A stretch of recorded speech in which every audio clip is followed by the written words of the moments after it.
इंदुरीचा हा भुईकोट किल्ला पुणे शहरापासून 35 किलोमीटर तर लोणावळा शहरापासून 30 किलोमीटर अंतरावरती आहे. प्रवेशद्वाराची ही आतील बाजू.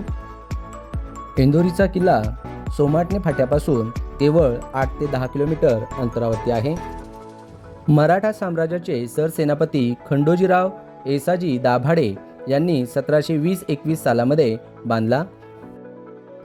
हिंदवी स्वराज्याची साक्ष देणारा हा भगवा ध्वज या ठिकाणी डौलाने फडकत आहे.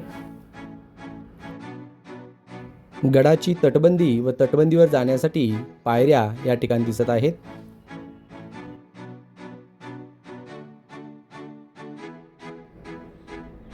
ध्वजस्तंभाच्या जवळच बुरुजाच्या खाली व तटबंदीच्या आतमध्ये असलेली ही एक गुप्त खोली.